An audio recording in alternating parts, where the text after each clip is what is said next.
राधा माधवा कुंज विहारी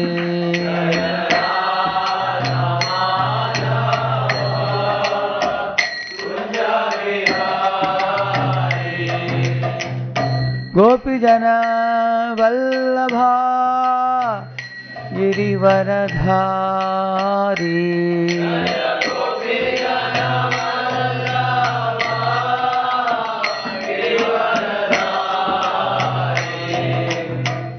गोपी जन वल्लभा गिरिवरधारी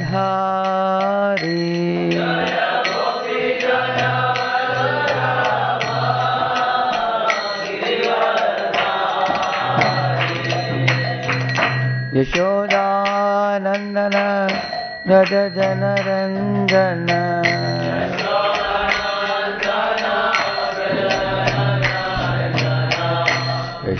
यशोदानंदन व्रज जन रंजन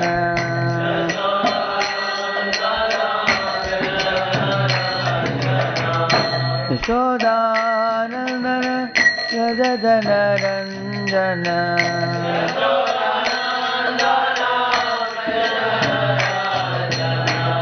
यमुना तीरावनचारी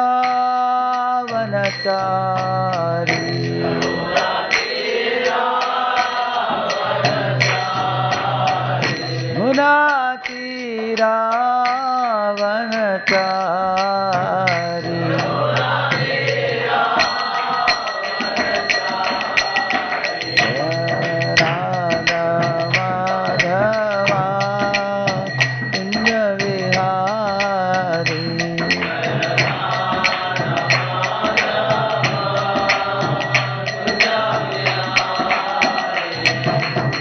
गोपी जन वल्लभा गिरिवरधारी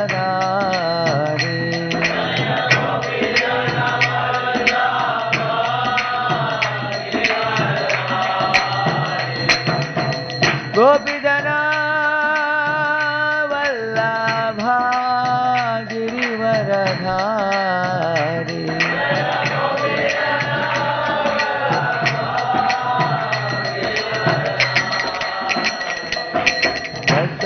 यशोदानंदन व्रज जन रंजन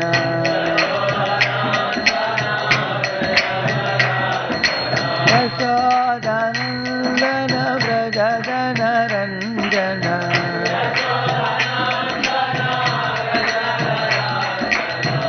यमुना तीरावनचारी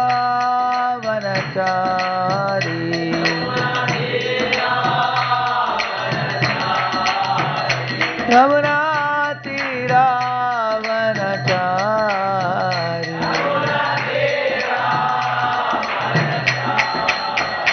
राधा माधवा कुंज विहारी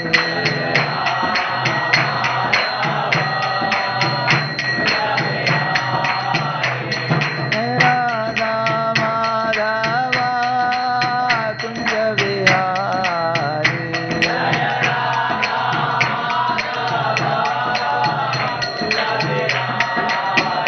जय राधा माधवा कुंज विहारी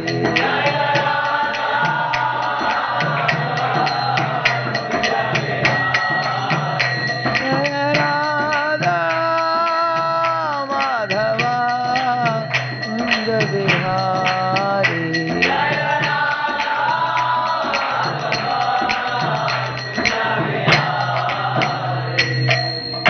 श्री श्री राधा कुंज बिहारी की श्री श्री गौरता की श्रील प्रभुपाद की अनंत कोटि वैष्णव वृंद की गौर प्रेमानंदे।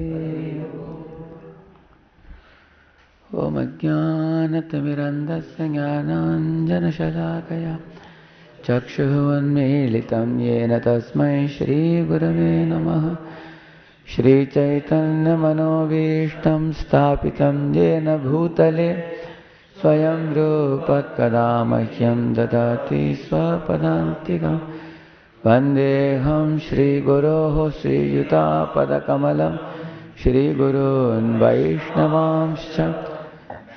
श्रीरूपं साग्रजातं सहगणरघुनाथान्वितं तं सजीवं साद्वैतं सावधूतं परिजनासहितं कृष्णचैतन्यदेवं Shri Radha कृष्णपादान् सहगणललिता श्रीविशाखान्वितांश्च।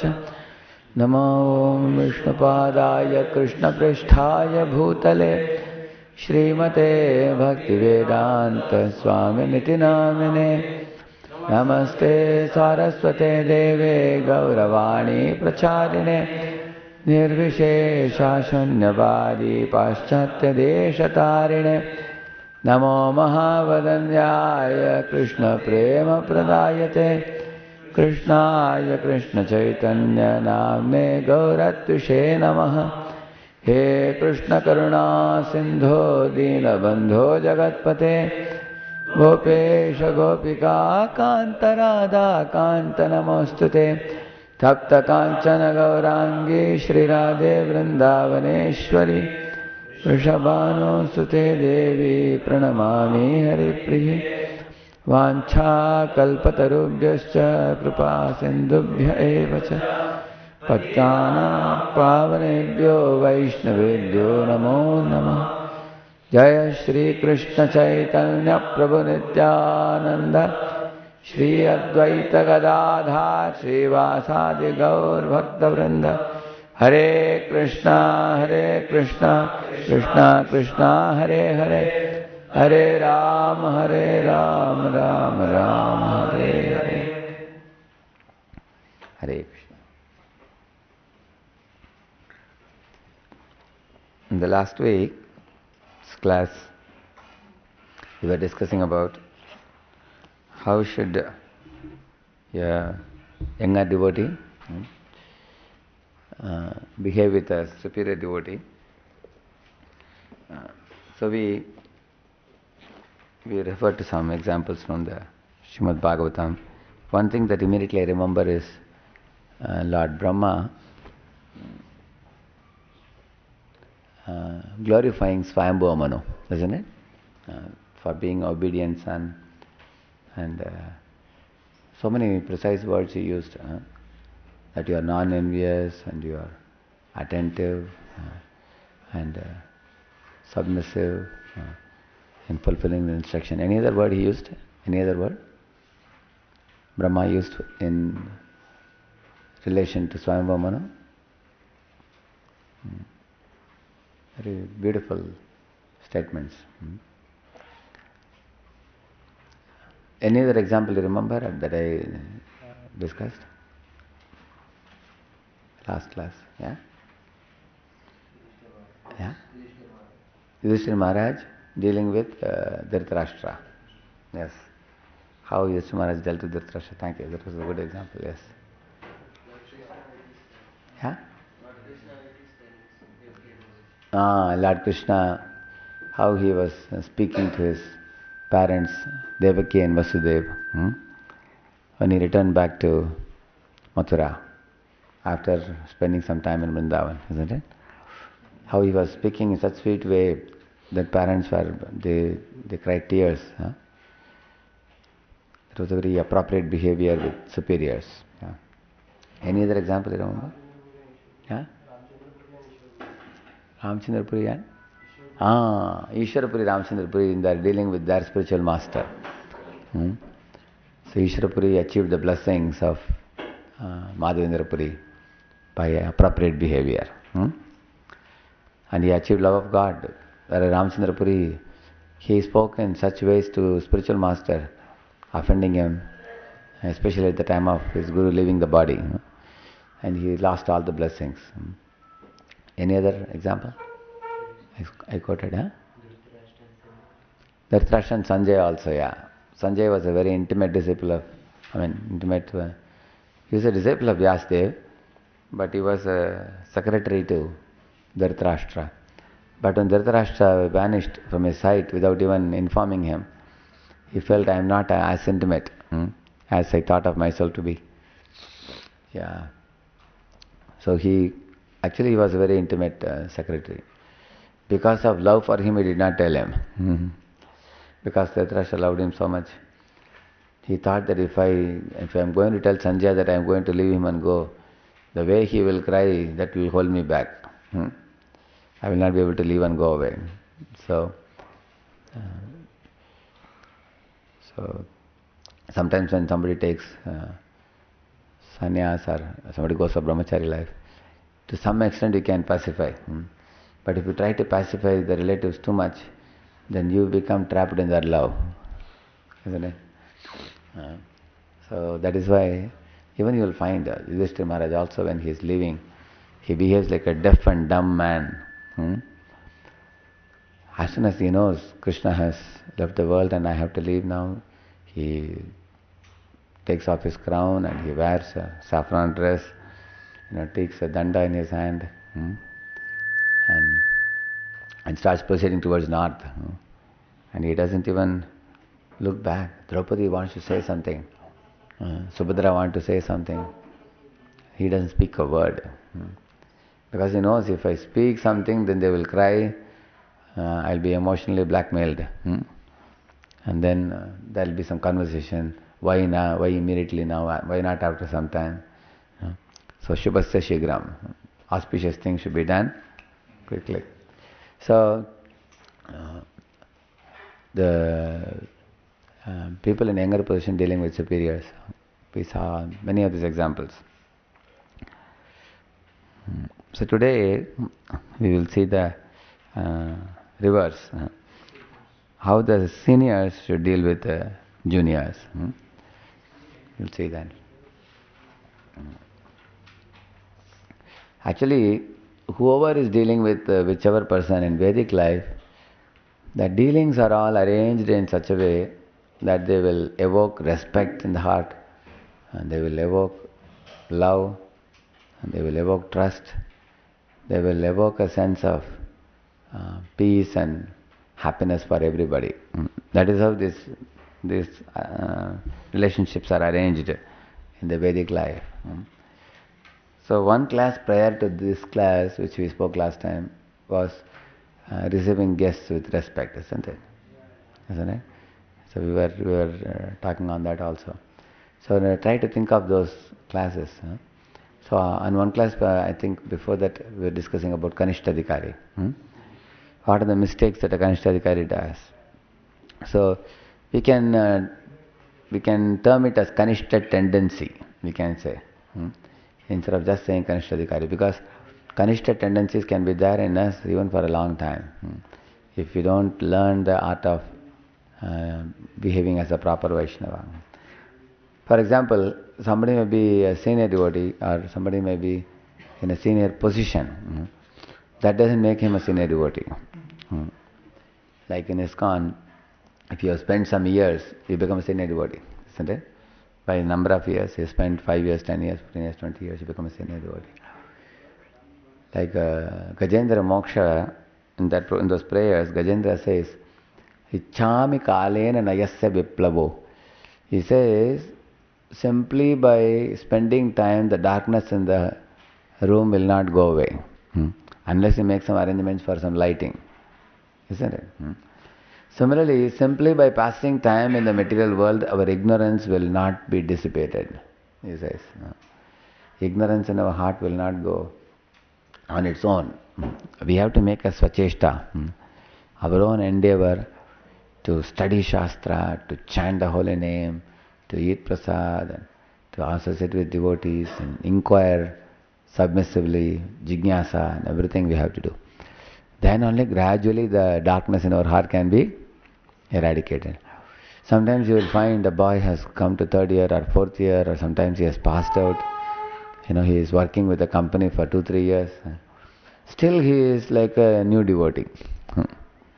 On the other hand, some boy is a 2nd year boy, he is so mature that he is dealing with a person who is passed out and working in company for 4 years, that boy is like a neophyte and this boy is like senior devotee. So then who is a senior devotee is a good question, isn't it? How do you become a senior devotee? Senior devotee is not just in terms of years. So senior devotee should be seen in terms of one's commitment to the Prabhupada's mission, one's dedication, one's taking responsibility on behalf of Prabhupada, and one's spiritual advancement, and one's ripening of the understanding of Vaishnava Siddhanta, which naturally leads one to become humble and tolerant and be respectful to all, isn't it? And one who knows the subtle nuances of the Vaishnava Siddhanta. He knows how to break a lesser principle for a higher principle. He is a senior Vaishnava. Of course, externally we see how many years a person has spent. When did a person take Diksha? If one has taken Diksha before and one has taken Diksha later, we say, this fellow is senior and this fellow is junior. We say like that. In general, for practical purposes, we say that. But to exactly estimate the seniority actually doesn't mean only by age or by number of years. So spiritual advancement is a very important criteria. So, when you talk about senior devotees, how should they deal with juniors? Leave alone dealing with juniors. Even before dealing with juniors, the most important thing with a senior devotee is one has to behave in an exemplary way. Exemplary behavior is most important. In our spiritual life, why we do things, ultimately we want to awaken Krishna Prema in our hearts. And we want to help others also to awaken Krishna Prema in their hearts also. And the Krishna Prema is a very soft thing. It's like 24 karat gold. It's like soft and pure. And it is extremely subtle. It is subtler than the subtlest. Like we say, subtle body, man, buddhi, ahankar. They are much more grosser compared to the soul, which is subtlest and which is on a spiritual platform. Similarly, the Krishna Prema is a very fine, natural, emotional, spiritually emotional state of the heart of a pure living entity. So, in order for us to be able to awaken that, we have to become highly sensitive in our spiritual lives. Like you see, in some companies they have the smoke detectors, in computer companies and all they have. So sometimes, even with little smoke, like somebody is lighting up a matchstick, immediately gang, gang, gang, gang, all sounds will come everywhere. You will see that. So it's very sensitive. Similarly, to the degree we are sensitive, we will talk about what is the sensitivity. Eventually we will talk. Sensitive, to that degree we will benefit ourselves and benefit others also. Like I was telling about the exemplary behavior. By the exemplary behavior of a superior speaks much more louder than speaking with the mouth. Like we have to dress in an exemplary way, we have to speak in an exemplary way, we have to think in an exemplary way. Our dealings should be in an exemplary way also. We have to be very conscientious about what will others think if I do like this. Because setting a good example is so important, because people will catch good or bad example. We have to think in exemplary way. Like we say, Gaura Vihita Kirtana Shuni, Gaura Vihita Kirtana Shuni, Hridaya Sadaya Nacha, isn't it? So, Mridanga Vadya Shunitem Avasara Sadayache, and there it comes Gaura Vihita Kirtana Shuni. I should sing Gaura Vihita Kirtan, the Kirtan which is given by Chaitanya Mahaprabhu, and not anything. Like in ISKCON, sometimes somebody begins a new type of thing. Gaur Nityananda bol, Hari bol, Hari bol. And then another, then they add new things. Gaur Advaita, Gaur Advaita Acharya bol, Hari bol, Hari bol. Gaur Shivasadi bol, Hari bol, Hari bol. Gaur Gadadhar bol, Hari bol. So one fellow started in ISKCON like this. Now many places people have started singing this. This is a deviation. Is it not true? So in this way deviation can be introduced very nicely by seniors. Because when a senior can't start something new, then everyone else follows. Below yadyad acharati shrestha tatta deve tarojana, we say. So somebody inserts something new. Like, in singing also Prabhupada used to very attentively hear if some devotee is singing, Bhaja Shri Krishna, one fellow was saying. Prabhupada was sitting in upstairs and immediately was, just see, this fellow is deviating from the parampara, he said. He showed. And devotee asked Prabhupada, what happened, Prabhupada? Go downstairs and hear. See, there is one bhaja he has introduced now, he said. And the devotee went down, he heard Sri Krishna Chaitanya Prabhu Nityananda Shri Advaita Gadadhar Shiva Sadi Gaur Bhakti, everybody was singing. And then that was saying, bhaja, he said. And that fellow immediately said, now I understood. He called the devotee, Prabhupada is calling you. He told, Prabhupada asked, why did you introduce the bhaja? Prabhupada caught him, So somebody may think it's such a trivial thing. Why to bother about it so much? But it may be a trivial thing now. But a plane taking 1 degree deviation, instead of landing in Israel, it may go to Moscow. It may go to some other place. As the airplane goes further and further and further, it goes farther and farther. Isn't it?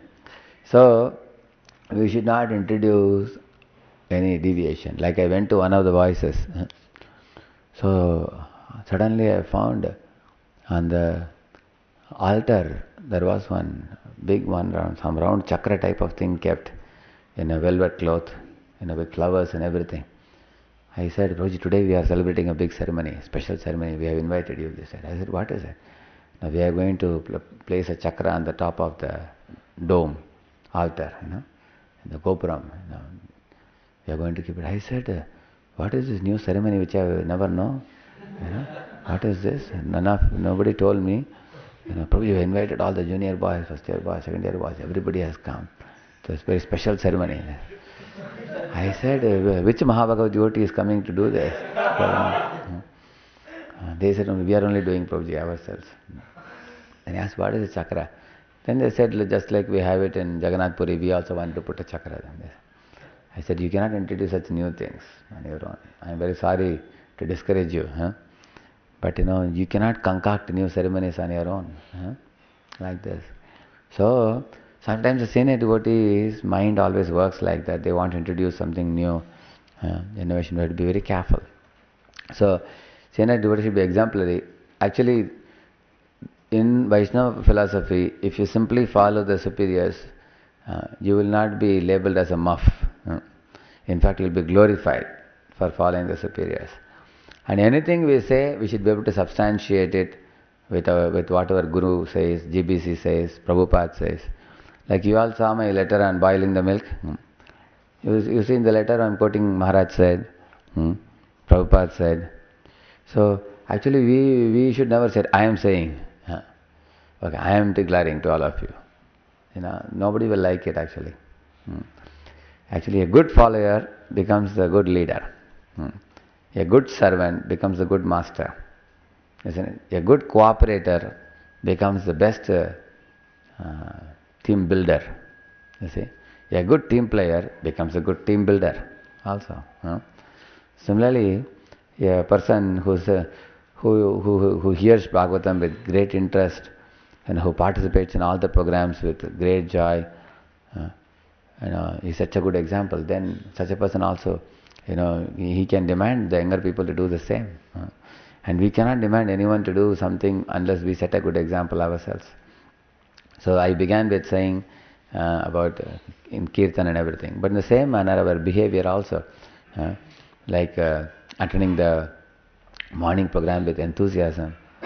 I was shocked to know that one one of the leaders, one project manager, he was getting up late at 7 o'clock, 6:37, coolly like that.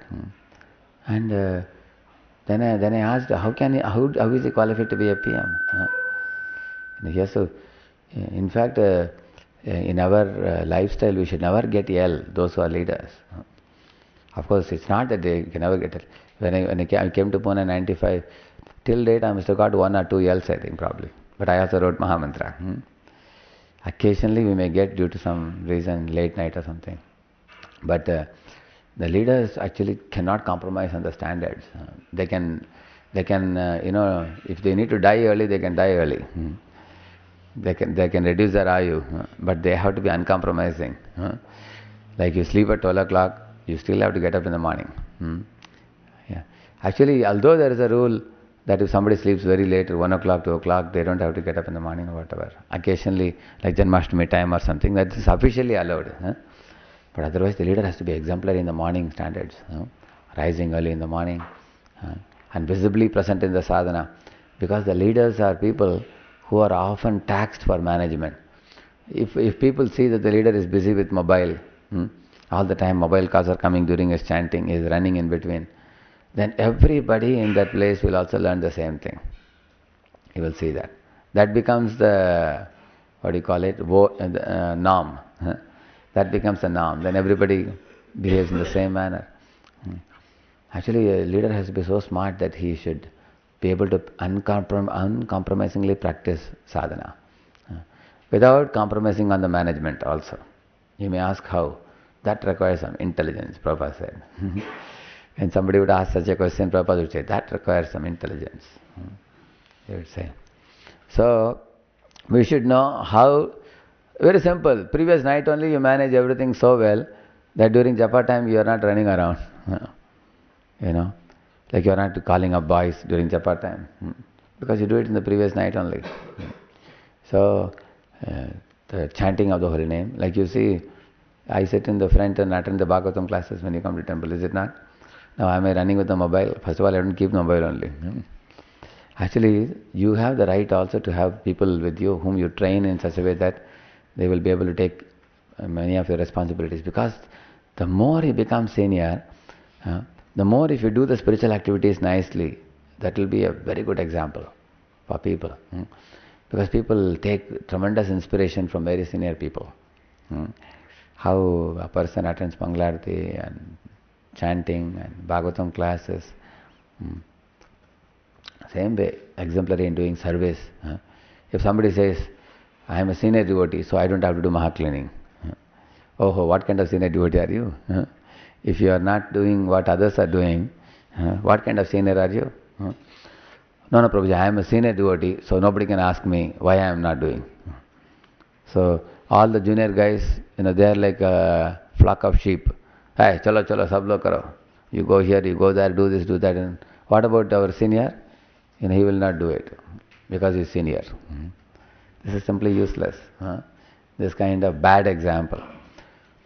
Actually, when Krishna Kshetra Prabhu came to Chowpatty, he saw the presidents of Chowpatty temple washing the toilets. He saw them cleaning the toilets and everything. And they were amazed. He was amazed. He told Maharaj, in your temple, what is this? Presidents are washing the toilet. This is unheard of. Presidents are supposed to be in their cozy offices.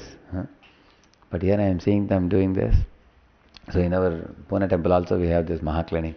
Everybody, from top president to youngest devotee, everybody will be wearing towel and they'll be doing cleaning in the ashram.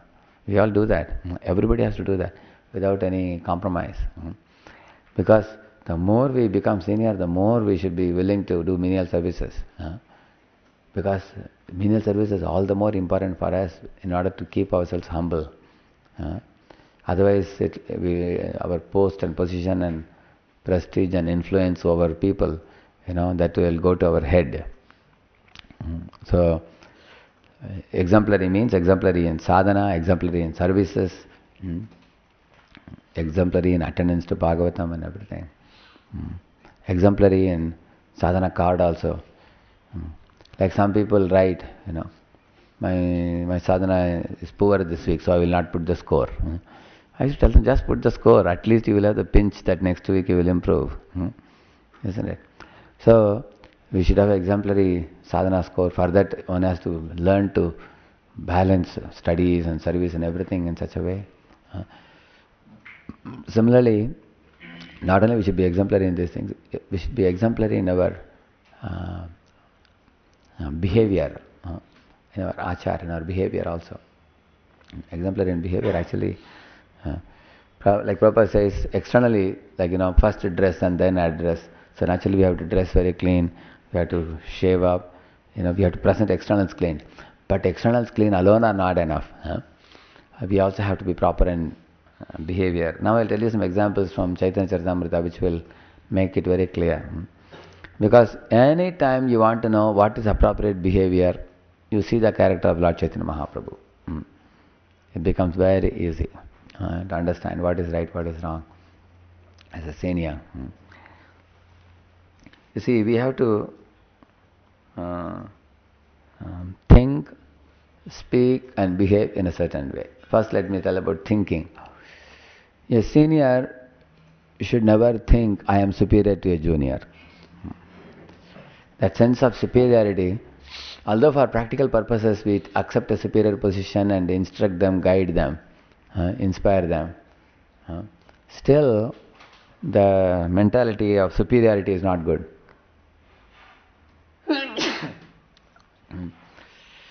Actually, I will tell you two sections of Bhagavatam. Here you find, this is in 11th canto.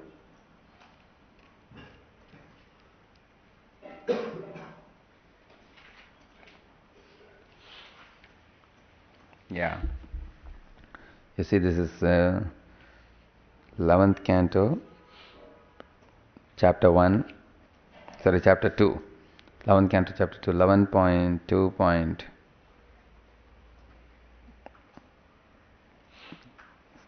7 to 9. 11.2.7 to 9.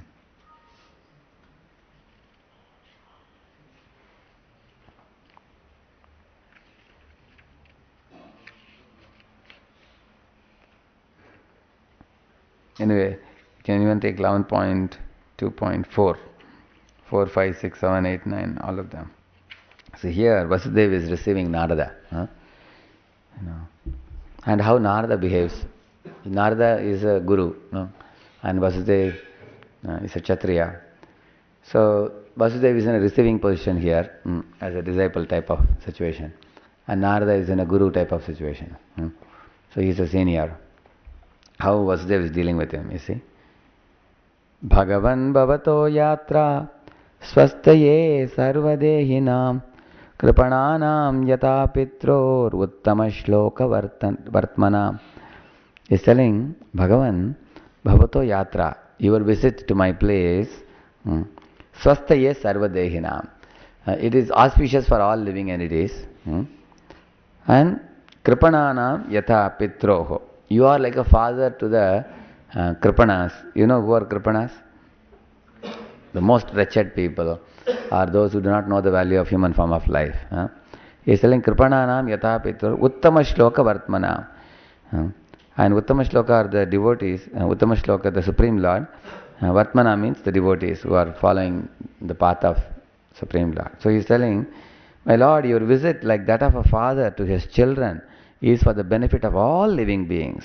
You especially help the most wretched amongst them, as well as those who are advanced on the path towards Supreme Lord, Uttama Shloka. You see? Which means, here Vasudeva is speaking to Narada, welcoming him, that for both Kripanas and Brahmanas, your visit is valuable. Somebody may be fallen, somebody may be exalted. For both people, your association is very valuable. Like even Nanda Baba is telling Garga Rishi also, Grihina Dina Chetasam, like that he is saying. I am a Grihastha and I am a fallen soul, and you have come to my house to give me your association. Thank you very much. And who is saying that? Nanda Baba also. Nanda Baba is the father of Krishna. But in front of Gargamuni he is behaving like that. Similarly, Vasudeva also. And then further he is telling the difference between demigods and pure devotees. He is telling. Bhutanam devacharitam dukkhaya cha sukhaya cha sukayaiva hi sadhunam swadrisham achyutatmanam. He is telling here that the devatas, their benediction is mixed with suffering and happiness. Whereas the pure devotees' blessing is only happiness, he is telling. The reason is, he says, the devatas precisely give you according to your karma, good karma, bad karma. They can't give anything else.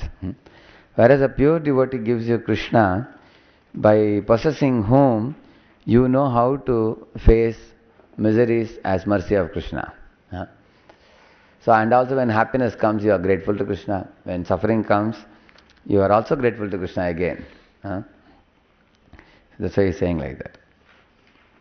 And then he is telling about how the demigods are simply like a secretary, chaya, karma secretary. He is saying, Bhajanti ye yatha devan, deva api tathaiva chayeva karma sachivaha, sadhavo dina vatsalaha.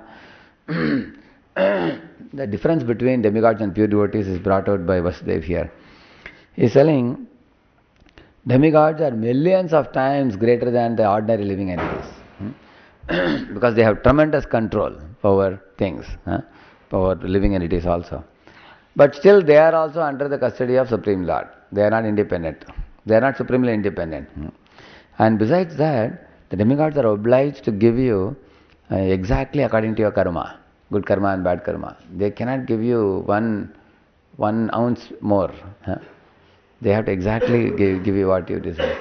Besides that, demigods are also punishable for their sinful reactions. Like Nalakor and Manigriv became punishable for their wrong behavior, is it not?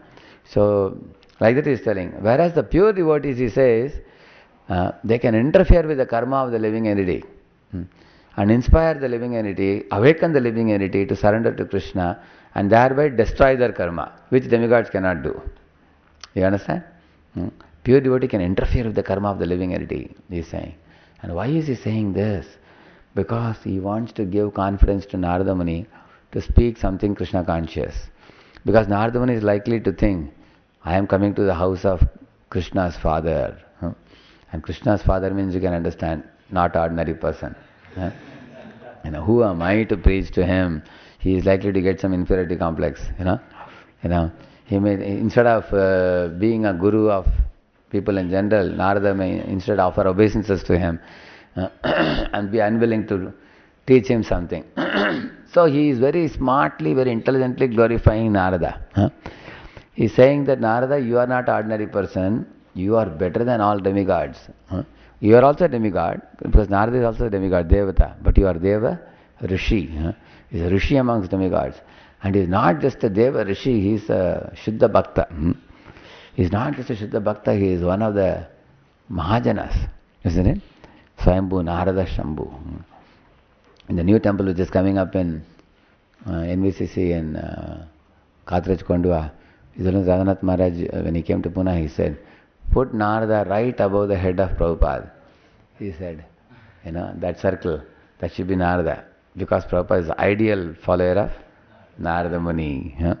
Prabhupada is called Jet Age Narada Muni. So Prabhupada wandered around the world and preached Krishna consciousness.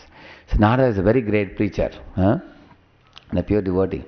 So Vasudeva wants to learn something more from him, because great devotees never think they know everything. They are always in a mood of learning. He wants to learn from him, but then he is feeling that maybe he will not preach to me. He may say that, Prabhu, you are a pure devotee, why will I preach to you? So that is why he is glorifying him like this. He is telling that you are superior to demigods, and you can interfere with the karma of the living entity. And in this way you can elevate any living being if he is a Kripana Vatsala. And if somebody is already a Uttama Shloka Vartmanam, still they can benefit from your association, because talking to you means remembering Krishna. Like that he is telling.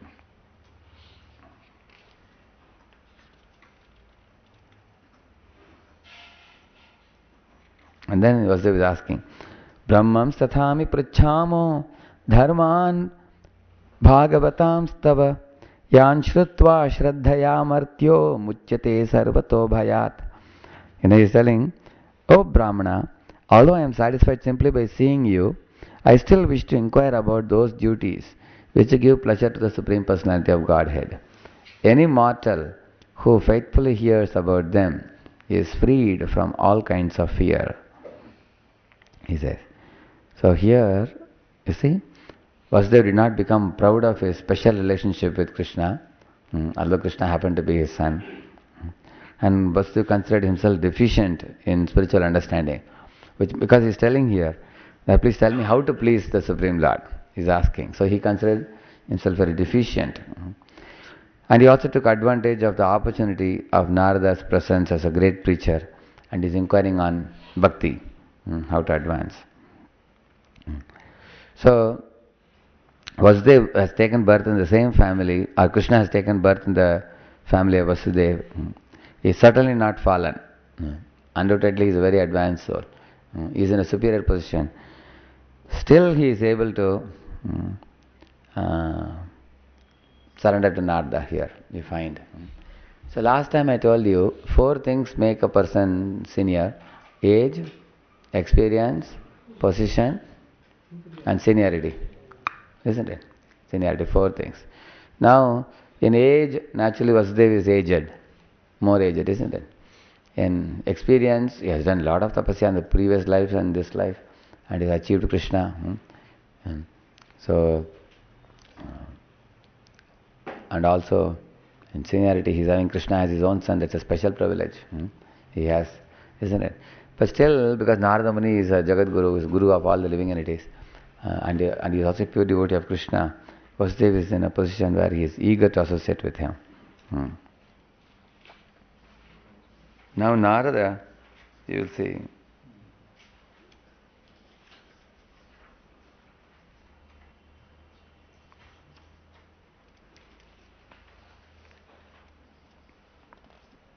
see what Narada is telling. Oh, Narada said, this is text number 11.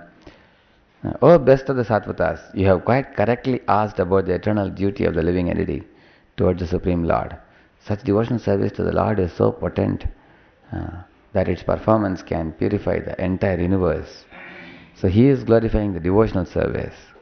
And then he goes on to glorify devotional service. You will see that. And then he is saying subsequently, "Tvaya paramakalyanah punya shravana kirtanah." Today you have made me remember my Lord, the supremely blissful personality of Godhead Narayana. The Supreme Lord is so auspicious that whoever hears and chants about him becomes completely pious. So he is glorifying Krishna and he is glorifying devotion service, isn't it?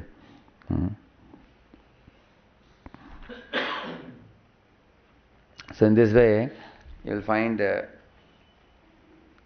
even if somebody is senior, somebody advanced, somebody has a special privilege like what Vasudeva had, still one can be in a humble position to submissively hear, isn't it? Similarly, you find Parikshit Maharaj at the end of Agasur pastime, he is telling Shukadeva Goswami, please all of you repeat this verse. Vayam dhanyatama loke guropi kshatra bandhavah yat pibamo muhustvatta punyam krishna kathamritam. He is telling, my dear Shukadeva Goswami, he says, those people who hear Krishna Katha, they are called Dhanya. Sorry, one who has got a Sadguru, he is called Dhanya. But one who has got a Sadguru and from him he is able to hear Krishna Katha, then he is a Dhanyatara. And one who keeps on hearing Katha again and again, Muhustvatta is saying, repeatedly gets to hear more and more, he is Dhanyatama, he is saying. Huh? Yeah? Verse number is 10, 12, 43. 10, 12, 43. So, I am most fortunate having you. I have achieved you. Actually, like this, we all should feel also. I have achieved a spiritual master. One should feel Bhagyavan Jeev. I am a fortunate soul. And that should not give us a sense of superiority and consider everybody else as demons. But one should consider oneself fortunate, and one should also want to make the whole world fortunate by distributing what one has achieved. And then he is calling himself a Kshatriya Bandhavaha. I am a Kshatriya Bandhu. Why? Because I put a snake around the neck of Samik Rishi. I behaved like a fool. So I am a Kshatriya Bandhu.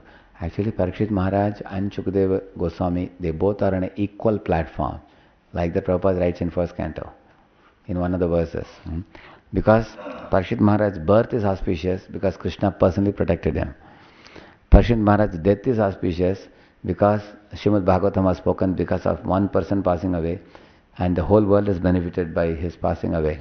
7 days without any water or food or sleep, he heard Bhagavatam. So his death is also very glorious. He left the body.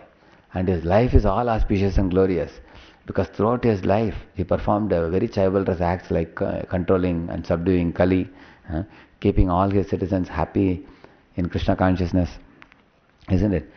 And his whole lineage is auspicious because his forefathers are Pandavas. He comes in Pandava dynasty, is it not? So in this way, Parikshit's whole life is auspicious. There is nothing inauspicious in his life. But he is calling himself Kshatriya Bandhavaha, he is saying. I am a Kshatriya Bandhu, he is saying. On the other hand, you will find when Shukadeva Goswami, is responding to this prayer of Parikshit, he is telling 10.13.1. Shri Shuka Uvacha Sadhu Prishtam Mahabhaga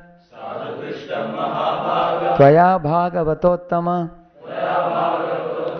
Yannutana Yasishasya Shrinmannapi Katamuhu. He is saying, hey Parikshit, you are a Bhagavateshu Uttamaha. Amongst all the Mahabhagavatas, you are the Sreshtatam, the Uttama Mahabhagavat, Uchchakotike Mahabhagavat. You are a pure devotee, you are a very, very advanced pure devotee. Prabhupada says in that Mahatmanastu Mahampartha verse that Mahatmas associate with more greater Mahatmas and they become even more greater Mahatma than they were before. In this way they keep on advancing their consciousness. So he's saying you are already a Bhagavad Uttama and Sadhu Prishtam Mahabhaga. Oh most fortunate one, you have asked a very good question. Without caring for food and water, and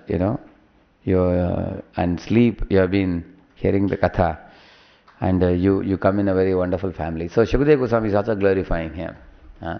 Actually, Shukadeva Goswami doesn't say that because you have understood my greatness, you are great. He doesn't say. He is saying that you are not a Kshatriya Bandhu. You are a great soul. He is glorifying him. So he is appreciating. Why are you Dhanyatama? Not because you got me as a Sadguru. You are a Dhanyatama because you are a Mahabhaga, most fortunate. Why? Yan Nutanayasi Ishasya Shrinvanapi Katamu. You have heard Krishna Katha so long now, but you never got tired in hearing Krishna Katha. You want to hear more and more. And it appears Nutanayasi for you. Nutanayasi means it appears ever fresh for you. And your enthusiasm and eagerness is so contagious. I am also becoming enthusiastic to speak about it. Otherwise, I was cutting short the class, thinking that maybe you are looking at the watch. Maybe I will conclude the class very quickly. But then you never look at the watch. You never look at the door. You never doze. You never show any symptoms, body language of not liking it. You are hearing with such eagerness and enthusiasm that. I feel, actually you are selling, Shukadeva Goswami selling this Agavsar pastime, he said as soon as it ended, then 1 year passed away, and then the children came back home and told the parents, today morning a Mahavyala snake was killed by, Krishna. And then immediately Parikshit Maharaj put a sudden break. He said, wait a minute, what happened in that 1 year? Why did they say that it happened today?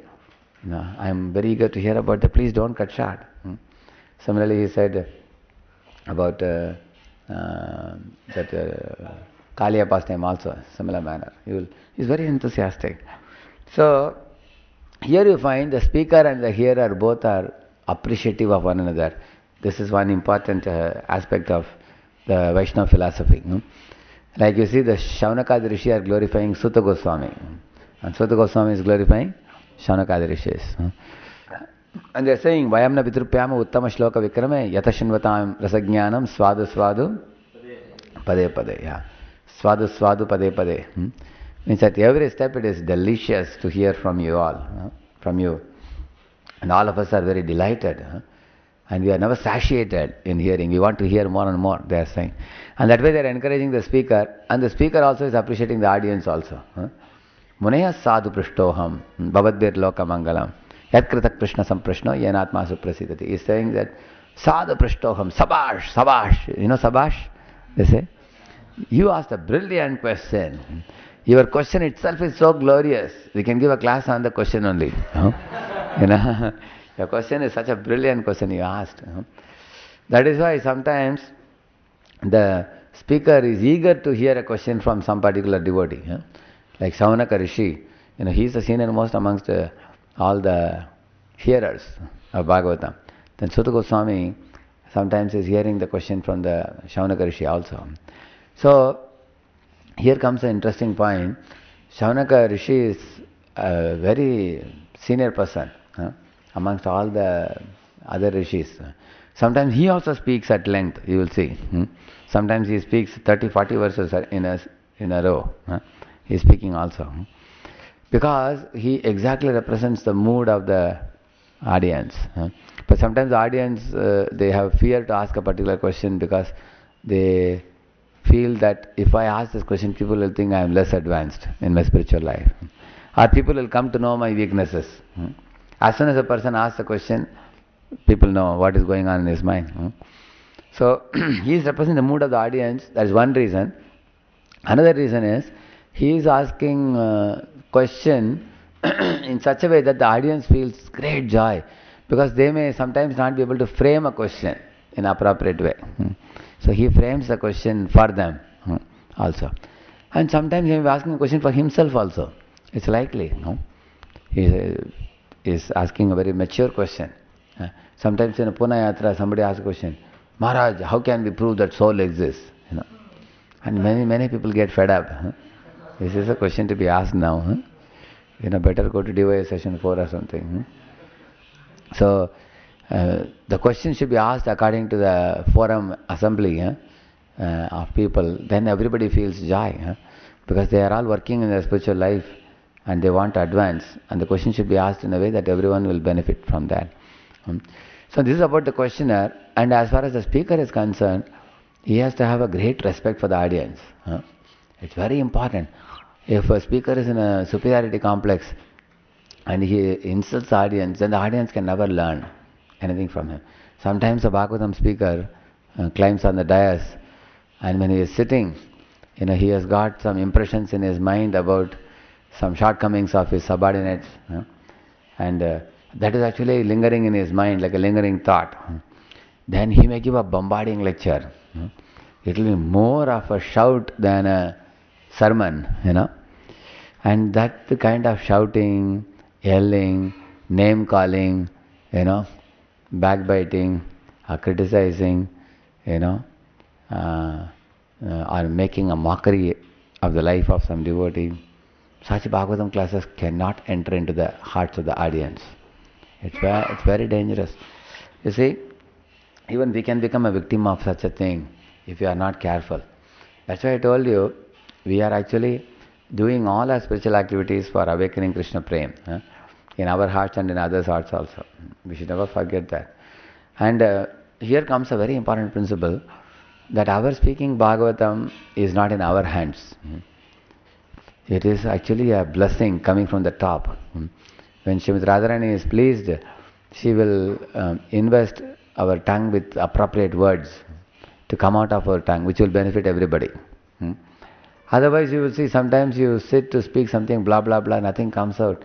We may bluff so many things, and we may not give anything that will offer substance to people. So, when sincere people come together, some power which is beyond any human capability that descends in the speaker, in the hearers, and then it brings about a certain type of environment, ambience and atmosphere, and that surcharges everybody in spiritual consciousness. And a devotee should have a firm faith in that. And what is that power? In Christian circles they call it as, Father, Son and Holy Spirit, they call it. Or Holy Ghost, they call it. So the Holy Spirit is what? It is Krishna consciousness. Some preachers go to a certain place and the Holy Ghost descends in them and they start speaking the local language. They start speaking and then they start preaching to people and immediately they attract a large number of gathering following in that city, wherever they go. So the Holy Ghost, the Holy Spirit has descended in them and empowered them, like we say Nityananda Avesh, we say. Krishna Avesh or Nityananda Avesh, we say, descends in a person. And then a person does miracles which is beyond human capabilities. Like Srila Prabhupada did in 12 years, all around the world. How he preached. It is beyond human capability. Similarly, as a senior, when we are guiding, imparting instructions, escorting people, we should always think that may the power of Krishna and Parampara and Guru, Srimati Radharani descend in me and empower my intelligence, empower my tongue to speak the appropriate things that will actually help this person. Because, I am absolutely incapable. I myself don't have any brain. I am foolish. I am myself misguided. But let me offer this kind of support and guidance based on what I am getting from above, from the top. So that kind of feeling is very important when we are guiding. And it is not that we cannot guide seniors, guide juniors. Like you see, Lord Chaitanya Mahaprabhu is extremely sensitive. Once on Srikant, this Srikanta is relative of Shivananda Sen. So he comes to Jagannath Puri, but when you are coming to Gambhira, naturally you should take your upper garment and tie it in your hip and offer obeisances to Lord Chaitanya Mahaprabhu, right? But this Srikanta is putting his upper cloth in the top only and seeing Mahaprabhu not offering obeisances, although he has just now arrived. And Govinda becomes angry. And Govinda goes to Srikanta and telling, hey Srikanta, how are you behaving like this in the presence of Chaitanya Mahaprabhu? And Mahaprabhu is calling Govinda back and saying, don't instruct him anything now. He is mood out. He is not in a good mood now. Because that was the time when Lord Nityananda had kicked Shivananda Sen in the belly. Because of mismanagement. Actually, Shivananda Sen is the Yatra organizer and he goes ahead of all the Vaishnavas as an advance party. And he has to arrange the accommodation, prasadam and everything. Once when Nityananda Prabhu asked him, have you arranged everything? There was some, mismanagement. So Nityananda Prabhu became angry. And with his foot, he kicked Shivananda Sen in the belly. And you'll see that picture. And he asked, how can you do this? All Vaishnavas are coming now and you have not arranged these things properly. So he became angry. So Shivananda Sen, how he behaved? He didn't ask, you are kicking me on my chest, I will report to Chaitanya Mahaprabhu or something. He didn't say like that. Nor did he become angry on him back. On the contrary, he said, my dear Lord Nityananda, your lotus feet are sought by even Shiva and Brahma and all the demigods. You are Nityananda Balaram. And the dust of your feet is so great and so pure that the whole world is aspiring for it. Like we say, Arakabe Nityananda, Arakabe Nitai Chande, Karuna Hoibe, Samsara Vasana Mora, Kabe Tu Chaya. All our Samsara Vasana will be finished. I am so thankful to you for showing this mercy upon me. So your chastisement of me is your love upon me. Because you will only chastise those whom you love.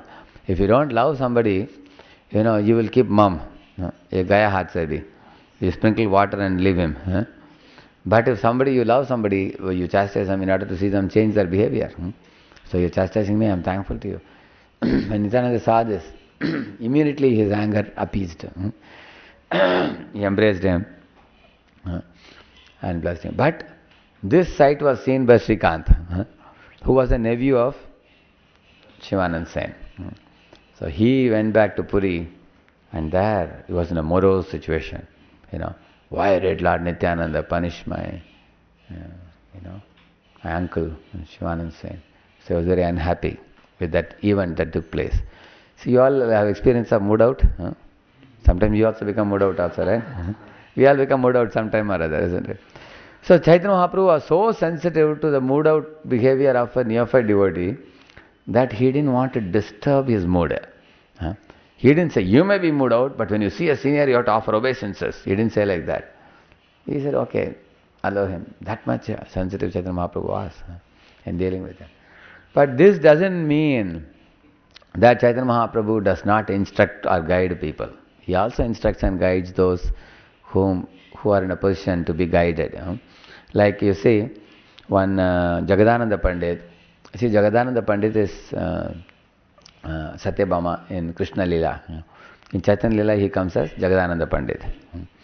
So Jagadananda Pandit, like Satyabhama, has a little angry disposition. Because Krishna has different types of devotees. Like Satyabhama, like Rukmini. Rukmini is soft-natured. And Satyabhama is little tough-natured. So Satyabhama's, man or anger also is very pleasing to Krishna. Just like, sometimes you are eating khichdi, which is very mild khichdi, and somebody gives you achar. And mixing with achar, it becomes very tasty. Similarly, Krishna has Rukmini, he has Satyabhama also. So similarly, in Chaitanya Leela also, Jagadananda Pandit who comes, once Chaitanya Mahaprabhu, Jagadananda Pandit approached Chaitanya Mahaprabhu, he said, I want to go to Vrindavan. So Mahaprabhu told Jagadananda Pandit, you see, ideally speaking, it's better not to go to Vrindavan, but if you really want to go to Vrindavan, he said, do not stay for a long time there. Stay only for a few days. And do not stay alone, but stay with Sanatana Goswami or some senior Vaishnava like that. Do not stay alone. And while you are in Vrindavan, don't roam around and don't have any interaction with Vijayabasis, because their behavior is spontaneous and you are likely to commit some mistakes in understanding them. Because you are very strict and rigid in having expectations. You should be very careful while dealing with Vijayabasis. They are spontaneous devotees of Krishna. Their behavior may agitate your mind and you may commit offenses to them. So take care that don't commit any offenses to Vijayabasis. And as soon as your few days are over, return back here as soon as possible. Return back to Puri. These are the instructions Mahaprabhu gave to Jagadananda Pandit. Similarly, it is a duty of a senior to guide the junior. You have to guide. If you are all the time goody-goody, you are always good, If you simply glorify a junior, you are wonderful, you are wonderful, you are good, he will never give up his wrong behavior. He will never improve. So Mahaprabhu also guides. You will see how he is guiding. So, and the Jagadananda Pandit goes to Vrindavan and he is staying with Sanatana Goswami. Then Sanatana Goswami had this Madan Mohan temple, But before that, prior to that, he was staying in a particular small ashram. Small place, gufa also he had. So Jagadananda Pandit also stayed with him. And Sanatana Goswami was so kind Vaishnava that he would personally cook, offer bhog, and he would feed Jagadananda Pandit regularly. So there was one temple in the neighborhood where there was one Mayavadi sannyasi called Mukunda Saraswati. He was living there, Mukundanand Saraswati. He was living in that temple. And in that temple they would give free charity to the Vaishnavas, rice, dal, these things they would give it free. So Sanatana Goswami would go there to beg sometimes. Sometimes even Jagadananda Pandit would go to beg and bring it also. So one day Sanatana Goswami went to beg and bring. At that time Jagadananda Pandit was cooking, in the kitchen. So Sanatana Goswami went and he got some rice and dal and everything and he brought. And Jagadananda Pandit saw Sanatana Goswami was wearing a turban. He was wearing a turban, reddish turban. And Jagadananda Pandit was in great smile. He said, hey Sanatan, are you wearing this turban because it is given to you as a gift by Lord Chaitanya Mahaprabhu? And Sanatan said, no, this was not given by Mahaprabhu, this was given to me by one Mukundanand Saraswati, he said. that Mayavadi sannyasi, he gave in charity to me. At the next moment, Jagadan Pandit became angry. He said, how dare you are wearing the cloth given by a Mayavadi sannyasi? Saying like that, he took a pot in his hand. He had lifted the pot like this, as if he is going to hit Sanatana Goswami. Immediately Sanatana Goswami removed that turban. And Sanatana Goswami laughed and said, my dear Jagadananda, how fortunate you are. You love Mahaprabhu so much, and your loyalty to Chaitanya Mahaprabhu is oceanic. It is inestimable. Because you are such a loyal follower of Mahaprabhu, your anger on me is also a sign of love, he said. Because you want me also to become loyal follower like you. So he appreciated that. So here you find that Sanatana Goswami is Chaitanya Mahaprabhu called him spiritual master of the whole world. He is very senior, And here the Jagadananda Pandit, relatively he is very junior. But Jagadananda Pandit is a very close associate of Chaitanya Mahaprabhu. So Sanatana Goswami is dealing with him with so much respect, even while dealing with a younger one, although he is behaving in a neophyte way. Which goes to show an interesting lesson, that even if a neophyte behaves in a neophyte way, still the senior has to behave in a senior way, mature way. He has to behave in a mature way. Like Srila Prabhupada had two disciples, Achyutananda Prabhu and Ramanuja, who came to India with Prabhupada. This Ramanuja always had a beard, long beard. Prabhupada was very unhappy. He asked Achyutananda and told him, hey, why is this fellow keeping beard? He is traveling with me in Indian preaching. He is keeping a beard. He is my disciple. And why is he keeping beard? And then Achyutananda asked Prabhupada, what do you want me to do? Do you want me to tell him? Prabhupada said, yes, you should ask him to shave. He is your god brother. Tell him. Then Achyutananda Prabhu tried to persuade Ramanuja to shave the beard. But Ramanuja was no mood to shave. He said, no, I won't do it. Then Prabhupada himself thought, I will tell him one day. So one of the days he took a Back to Godhead magazine and showed him. See this picture. It was Haridas Thakur sitting and chanting, and prostitute was having a shaven head. Prabhupada said, what is this? Ramanuja said, Prabhupada, this is Haridas Thakur. Prabhupada said, that is all right. What is this? Prabhupada, she is a prostitute. But what is special about this picture? Yes. Prabhupada, she is shaven-headed. And then he himself asked, so you want me to shave? Prabhupada said, it will be nice if you shave. You should be clean-shaved. Then he shaved after that. Then after 15-20 days, again he started keeping hair. And Prabhupada said, in future I won't give Diksha easily, unless people are really pakka. He said. But why I am telling you, Prabhupada would instruct people, but how? If a person is not very surrendered, he would not instruct very easily. Because unsurrendered people, they are likely to reject the instructions. So for new people, like for example, up to the Utkarsh, we don't give much instruction. All you should give is only love.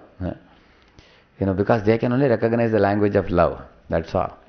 And give them prasad, give them facilities, give them comfort, speak to them in such a way that they will feel very warm and nice. That's all. If they seek guidance, you can give guidance. Otherwise, you simply have to give them love. But beyond that, after Utkarsh, when they become inmates, when they join, it's not that you can chastise them.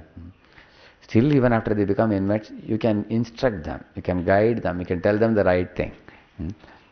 And after they grow to third year, fourth year, like all of you are attending the program now, then we can tell them the right things. These are the right things, these are the wrong things. You should do this. We can guide. And after they grow many years in relationship, when they become, that is why you find Chaitanya Mahaprabhu with Srikanta, he didn't instruct him at all. Isn't it?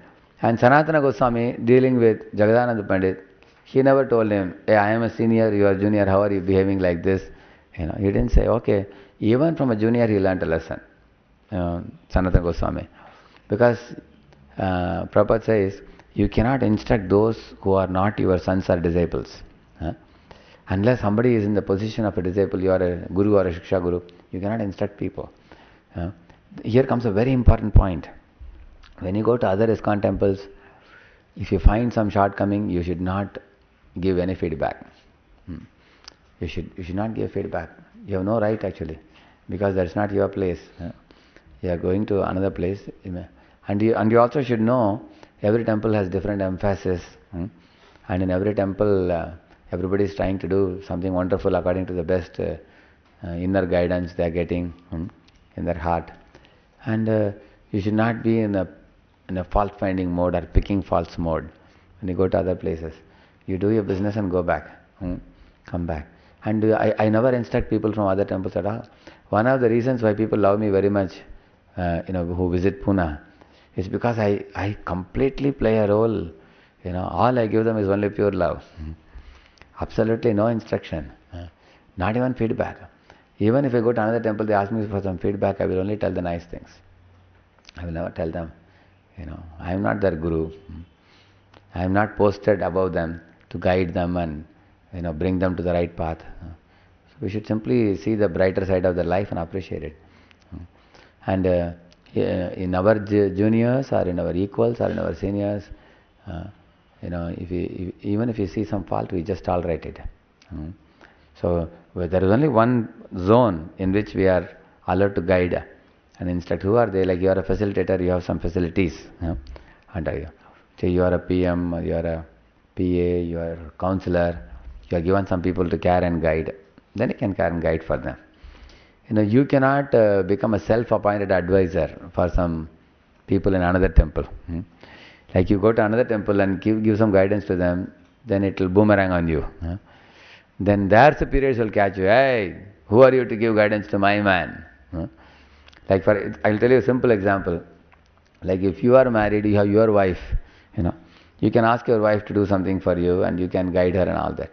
Now you catch another woman and give her some instruction. What will happen? Her husband will come with his mustache. Hey, क्या मेरी बीबी के साथ क्या कर रहे हो? Is it not true? Because his wife is under his custody, your wife is under your custody, isn't it? And so what we should do, like I go to Krishna Smaran Prabhu's group sometimes, I go to other groups of people. What we should do there, wherever we go, we should glorify the prominent preacher there. If I go to Krishna Smaran Prabhu's group, whatever appreciation and nice thing I feel about him, I will express to them, and they feel very nice. They feel, there is somebody from outside coming and appreciating our master. They feel very nice. That's what we should do when we go to other places. And with other people also. Like I saw Radhanath Maharaj, when any other guru's disciple offers namaskar to him, he will also return obeisances. I always seen that when Satsudas Maharaj's disciple was offering obeisances to Maharaj outside Vrindavan temple, and Maharaj was returning obeisances to him. Maharaj, you don't have to offer me obeisances, he was telling. So that is Maharaj, he behaves like that. But when his own disciples offer him obeisances, he may not return. And he cannot also. If he offers obeisance to 5,000 people, then he will get arthritis. He has to go to Guru, he has to go to the doctor and, So, but why I am telling you, when you go to other places, they are not our disciples or our followers. And we should not, push in what we have. Like you go to another temple and ask, you have a youth preaching department in your temple? And they say, we don't have. What is the use? This is the ultra neophyte behavior. Isn't it? It's called Atmavan Manyate Jagat. Okay, in our temple youth preaching is famous, so you have to be famous in youth preaching also, like that. Such a neophyte behavior. So, yeah, even as a senior, how... so because Srikanta is not in a position to receive instruction, he didn't give instruction. On the other hand, we find Mahaprabhu is giving instruction because Jagadananda Pandit is asking him, now I want to go to Vrindavan. He is interested in his protection. He is interested in his safety when he is going to Vrindavan. So Chaitanya Mahaprabhu is guiding him. He is telling him. That's why he is telling him. So the person should be receptive to hear from us. Then only we can instruct. Otherwise our instruction will be like ghee poured in ashes. It is simply useless. Oftentimes we are very eager to instruct those who are running away from us. Like I saw a picture of a man, he caught hold of the hair of his wife, who is like, going away. Enough is enough, I just don't want to hear from you, leave me alone. She's shouting, screaming, and he's catching her, hair, and into her ears he's shouting loudly, I am telling you this, do it. That picture was, it's a very meaningful picture. Is it not? So do you think she's going to obey him? She's not going to obey him at all. She's not going to hear. That kind of pushing people to follow an instruction despite they're not loving or respecting the person is useless. Here comes a very important point, which is called trust. Trust is superior to respect. Trust is superior even to love also. For example, you may love somebody, but you may not trust them. Like there are some people, hey, अच्छा devotee है, लेकिन भरोसा नहीं है. He's a good devotee. He chants, dances and all, but he's not very dependable devotee. You tell him something to do, he will nod the head, but he will not complete it. He will not. But you love him. He's a nice devotee. Like that. Like sometimes in a village, a father has two sons. The elder son is a smart son and he does business well. But the younger son, he just sits at home. But they love him very much, but they can't trust him. Because they can't hand over some money to him, go there, do this, do that and come. He's not very smart. You understand? No? So you may love people who are not smart, whom you cannot depend upon. You can still love them. And you may also respect people for their seniority and position. But trust, whom will you trust? Trust is a very deep word. Actually, trust includes love also. So you will only trust a person whom you have watched for a prolonged period of time. Like you will, a person with very high character you can trust. Like you see, Vasudeva was trusted even by Kamsa. You see? And Vasudeva told him, I will give you every child to be killed by you. It's not an ordinary thing. But Vasudeva's character was so high that people could, but even a demon like Kamsa could trust him. Isn't it? Similarly, Duryodhana trusted Yudhishthira Maharaj. He knew. This Yudhishthira, he is such a man of character. If he calls Draupadi, she will come. So he told Yudhishthira, you sent a word to Draupadi to come. And Duryodhana was a khala, wicked man. But even wicked people have trust in the character of devotees. You can see that. And such a trust cannot be earned overnight. It will take many, many long years to earn such a trust. People have to see you consistently exhibiting character, integrity, for a long period of time. Generally people will trust you. So, when people trust you, they will seek your guidance from you. When people trust you, they will naturally respect you. When people trust you, eventually they will develop love for you also. When people, actually, you have to watch, like if you see a brahmachari in the temple, 1 year, 2 year, 3 year, 5 year, 10 years, 15 years, he is unshakably practicing. 20 years, now he is going for sannyas, like see this Gaur Krishna Prabhu. So then people develop faith. There is something in Krishna consciousness. It surely works. And that's how you develop trust. So this is called as consistency in one's behavior. So we have to show consistency in our lifestyle, behavior, in our example. Then that will help people develop trust in us. And those who feel trust in us, they are the right candidates for us to instruct. Somebody is trusting you and coming and asking you, Prabhu, please give me some advice. I have great trust in your example, in your integrity, in your character, in your way of doing things. Please help me. We can take guidance.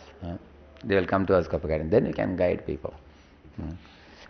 And so this is with respect to guiding them, instructing them. Another important aspect of a senior is appreciating and encouraging. The most important thing, like we saw the example of Narada Muni encouraging Vasudeva, or Shukadeva Goswami and Parikshit encouraging each other. When Vaishnavas encourage each other and appreciate each other, there is a powerful atmosphere that is set up. There you will find. Like Lord Chaitanya Mahaprabhu, although Supreme Personality of Godhead himself, how much he appreciated Sanatana Goswami. He said, he told Sanatana Goswami when he saw him, Sanatana Goswami's body was full of sores, boils and oozing out. And Mahaprabhu would go and embrace him, and Sanatana would feel very bad, because Mahaprabhu's golden body would become touched by the liquid of his body. And then Mahaprabhu told Sanatan, my dear Sanatan, he said, the perfection of one's eyes is to see a Vaishnava like you. What that was? Akshno phalam twadrisha darshanam hi, he said. Tano phalam twadrisha gatra sangam, jihva phalam twadrisha kirtanam va, sudurlabha bhagavata hi loke. He told him, Sanatan, the perfection of my eyes is to see a Vaishnava like you. Perfection of my hand is to touch a Vaishnava's body like you. And the perfection of my tongue is to glorify a Vaishnava like you. For in this world, it is very rare to find a Mahabhagavad devotee like you, he said. Which means a senior can also appreciate a junior's greatness. It is not that only the juniors should bow down and worship seniors. A senior can appreciate junior's greatness also. Honestly, can appreciate and congratulate and encourage. Narada is speaking the whole 7th canto of Bhagavatam to Yudhishthira Maharaj, glorifying his own disciple. Who is it? Prahlad Maharaj. You see? Narada is glorifying Prahlad Maharaj as a pure devotee. So Guru is speaking the glories of his disciple at great length. You can see that. So glorifying the juniors, glorifying and appreciating the juniors. And also juniors, they also grow over a period of years. In the beginning when you come, in the first year, second year, third year, you may be junior. But after you spend 5 years, 6 years, 8 years, you grow to a certain stage where one becomes very mature. Then one can treat them like equals. Like people like Shyamanand Prabhu and Radha Gopinath Prabhu. When they deal with me, they respect me as if I am their equal. Although I consider myself very junior to them. I came in 91, they must have come in 88, 89, 2, 3 years before me. But they associated with Maharaj very personally. They learned Chaitanya Charitamrita from Maharaj. And I always see them, I see them almost like my spiritual master. But they see me almost like a friend. You see the outlook, see the attitude. They treat me like a friend, I treat them like spiritual master. That is the safest relationship. Like, for me, it is safer for me to always think of them to be great souls. And for them, they deal with me like a friend because he was telling me once that, why do you behave like such a young devotee, he asked me. And then he told me that, after some years, you read a lot, you learn a lot. You are like my equal, he said. But you should never think like that. Because when Ishwara Puri gave his writing to Nimai Pandit to check for any correction, Nimai Pandit told 1 or 2 corrections. And then Ishwara Puri proved to him that actually the corrections you gave were inappropriate. He proved to him back. One Atmani Pada and there was a Sanskrit word. And Nimai Pandit had to agree. Till date, Nimai Pandit was not defeated by anybody. And now he was defeated by Ishwara Puri. So Nimai Pandit learned submissiveness. And Nimai Pandit is teaching submissiveness to others. So we should always be submissive and obedient and considering ourselves in an inferior position. Although when we deal with our juniors, we should not think of them to be like kids. Like we think, hey, these are just kids. But unfortunately, parents treat their children like kids even after the children become 30, 40 years also. They remember the days when you were Nanga, when you were a small kid. They remember you like that only. Even after you become 40, 50 also. Similarly in Bhakti, there is one danger. When you become a senior, you bring some people to Krishna consciousness. And you may think of them to be very young. But they might have grown up very much in their spiritual life over the years. And we have to respect them for their spiritual advancement. If you don't respect them, you are likely to criticize them, find fault with them, or sometimes not encourage them, not appreciate them. You may treat them harshly. Because you may think that, after all, I brought him to Krishna consciousness. Maine isko bhakti mein kada kiya. Some people say like that. That's a wrong attitude for a senior. It's not healthy. Sometimes a facilitator thinks that I brought this boy to Krishna consciousness, so I can say anything I want. No, you can't say anything. He is using his free will to be under your custody. But if you misbehave with him, he will leave your shelter and go to another shelter. If he sees you behaving violently in an injuring way, then he can leave your shelter and go to another shelter. Even Krishna doesn't hold the living entities in spiritual world. They have the free will. Similarly, everybody has free will. We should remember that.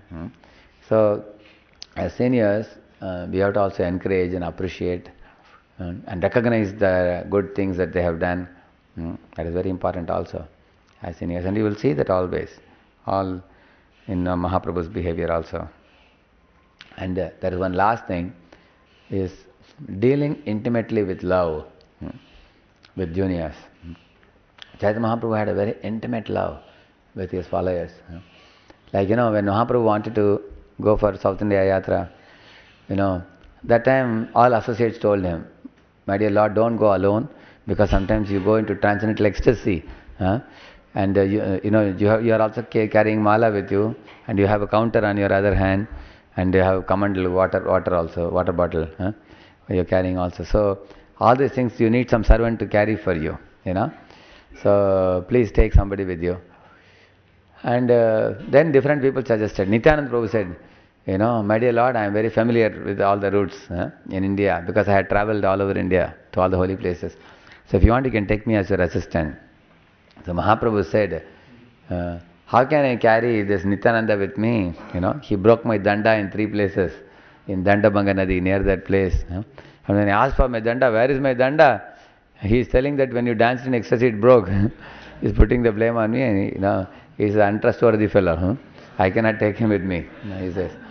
And he says, this Mukunda, I can take him with me, but the problem is, when he sees my austerities, he weeps internally. Like that he cries. Actually, if somebody weeps loudly outside also you can tolerate. When somebody weeps inside, it's even more painful. Seeing him weeping, I become very pained to see him. So how can I take Mukunda with me? And how I can take Jagadanand Pandit with me? He always supplies me sense gratification. He wants me to sleep in a gaddi. One day, Jagadanand Pandit, what he did? He gave a gaddi, Mahaprabhu refused to sleep. Next day, he removed the gaddi, and what he did? He put this banana bark, dried up banana bark. He tore it in pieces and put it, and then it made like a cushion. And he put it below the chatai. So when Mahaprabhu lied in the chatai, it looked very nice, cozy and comfortable. We were wondering, what is it? Then he saw a thin gaddi, thin mattress, like that he had made. Immediately Mahaprabhu got up. He said, I am a sannyasi, I am supposed to lie on the ground. How I can accept the sense gratification? And another day, Jagadanand Pandit brought this scented oils to give it to Mahaprabhu. He gave to Govinda and said, apply on Mahaprabhu's body. He is dancing so much and falling on the ground. His body must be paining. Apply all over his body. And Mahaprabhu said, am I a Vishayi, sense gratifier, to accept all these things? This oil is fit to be offered to Lord Jagannath. Take it to Jagannath temple and offer it to Jagannath. And Jagadanand Pandit came in the afternoon. He got the news. In front of Mahaprabhu, he took the pot and threw it on the ground and broke it. And Mahaprabhu became frightened. Because like Satyabhama's behavior sometimes frightens Krishna also. So, this, and then Mahaprabhu said, how can I accept Jagadanand Pandit? He gives me always sense gratification. If he comes with me, it's a good way for me to fall down. He said, like one time I was sitting in the car behind Bhaktirasanath Maharaj, So he was sitting in the front, I was sitting behind the car. So he was driving the car. So he was telling the other people in the car, you see, Radheshyam and myself, we are made for each other. He was telling. Then he explained why. See, he likes to glorify and I like to accept glorification. So he keeps glorifying me and I keep nodding the head. So we are made for each other, he was telling. Of course he will speak like this. He is so advanced. So, similarly Mahaprabhu said, this fellow likes to give me sense gratification. He will make sure I will fall down. If I take him with me, I cannot take him. And he said, this Damodar Pandit, although he is a brahmachari, I am a sannyasi, he will give me unlimited corrections. How to sniff, how to cough, that also he will teach. Even small things also. Hey, you should not sniff like this. If you drink water, hey, you should not drink water like this, you should drink like this or whatever. So he said, he is such a straightforward fellow. He just cannot keep quiet. How can I take him with me? So Mahaprabhu is saying like this, these are all his most intimate followers. He is apparently criticizing them, but indirectly glorifying their intimate love for him, like that.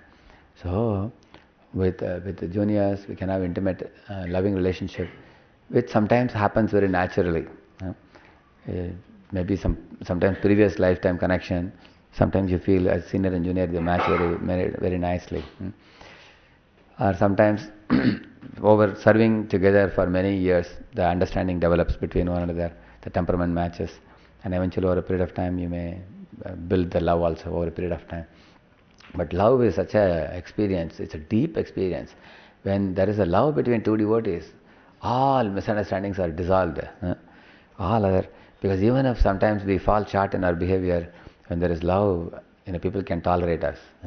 They can tolerate one another when there is love. If love is there, everything else chalega, all other things. It is said that even if there are some shortcomings, it's overcome very easily by love. So actually, a senior should love all the juniors in the heart so deeply that he should be concerned about their supreme welfare. And his instruction is also expression of love. His guidance is also expression of love. His chastisement also is expression of love. But I didn't talk much about chastisement. It will come in another section called correcting others. So I didn't talk about that. So we'll talk there. So from Mahaprabhu's life, we can take his example now. It's almost time now. And it's 7:30 now. So I'll conclude here. I spoke these things because as seniors, exemplary behavior, exemplary speech, exemplary thinking, it's very, very important. Attitude, right attitude is very important. If we really want to bring people to this wonderful movement, because more things are caught than taught.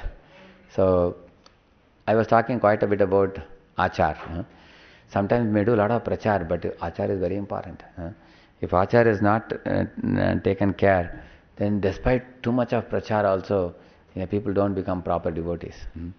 And whenever we don't find proper behavior in devotees, we should look at ourselves, how I can improve in order to make people live proper spiritual lives.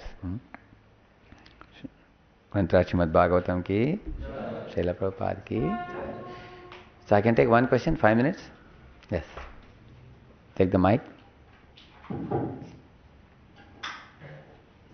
Sometimes what happens, some senior guide us, they told you should not do this, you should not do that. But they never follow. They guide their guidance.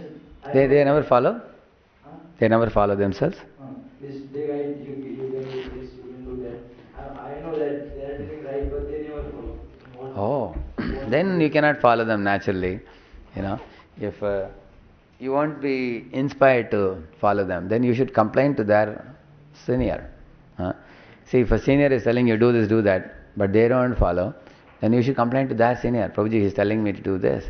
Like if a senior tells you that you should not go out in japa, you should always sit through, all through the japa, and he himself doesn't sit.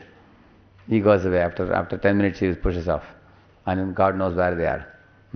Then you will not be inspired to follow that instruction. Yeah. But if a senior is telling you something to do and he is struggling to follow, then you can follow, because he is at least endeavoring to follow. Isn't it?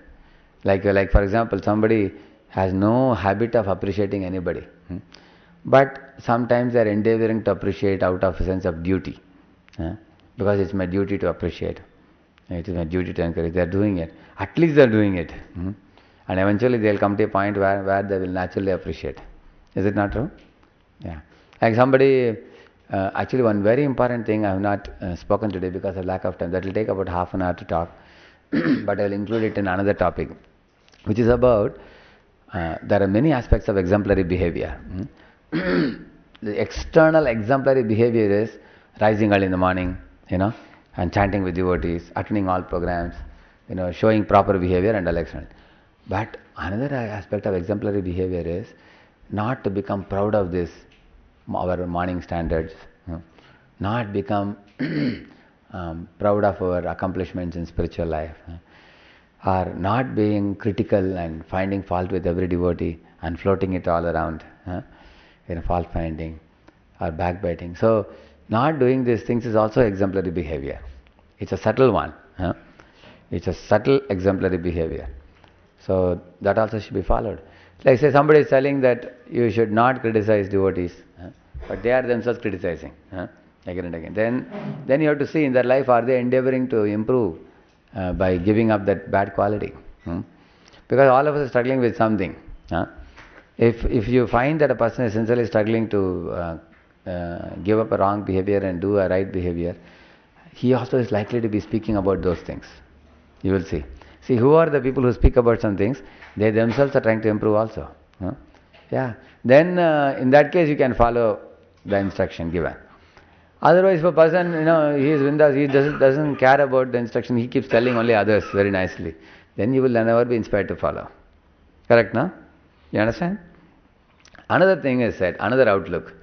If somebody is giving, say you all are hearing classes from so many people, senior brahmacharis, junior brahmacharis, some seniors also. As soon as a person sits on a Vyasasana, you look at him, your mind becomes clouded by perceptions of the person's character, his nature, his behavior, and his past track record. You remember. And sometimes certain wrong behavior on the person's part, that registers very deeply in our mind. For example, somebody, because these perceptions are very difficult to remove. Like we say, some devotee is this type of devotee, that type of devotee, we hold perception. And then with those perceptions, our mind becomes colored. And then we hear the instructions also with colored perception. You understand, no? So what is taught in Vaishnava Siddhanta is, when anybody is sitting in Vyasasana and speaking some philosophy, you only take the philosophy, like Anna Pakshi. You take only the good instructions and leave aside the person, because there are some people who may be good in prachar, but they are not good in achar. So leave their achar aside, whatever prachar they are giving, only take that. If you are really intelligent, you will do that. Because that will benefit you. Is it not true? Yeah, that will benefit us. Otherwise, by seeing that person's deficiencies, you disempower yourself in accepting good instructions. Isn't it? So if you want to empower ourselves to accept good instruction, we have to see the brighter side of people, ourselves always. So like Lord Chaitanya Mahaprabhu, he saw an unexemplary senior, which is Brahmananda Bharati, wearing a deer skin, although he was a Vaishnava. So he didn't follow him.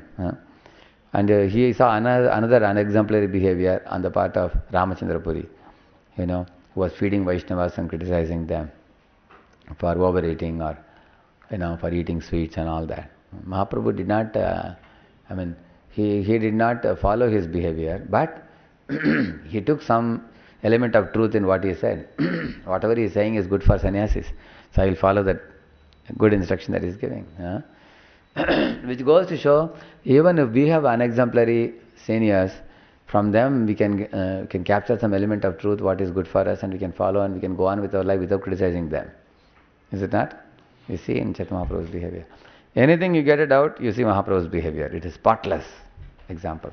So I'll stop here. And I'm gradually developing this theme. We discussed about Kanishta Adhikaris, Kanishta behavior, then we discussed about receiving guests and honoring guests. And dealing with juniors, and today, juniors dealing with seniors, and seniors dealing with juniors, we discussed. So in the coming classes, I will also discuss something about dealing with gurus, god brothers, and sannyasis, such kind of people, how should we deal. Then I will also discuss about dealing with equals. We could give one full class on that. These are very important. If you learn these things, it will help a lot while living with devotees. And we have to live with devotees lifelong. Isn't it? And we have to keep improving our consciousness. So I hope that these lectures will help us to rise above offensive behavior. And that will help us to chant the holy names peacefully also. Srila Prabhupada ki, our Bhakta Vrinda ki. Thank you very much.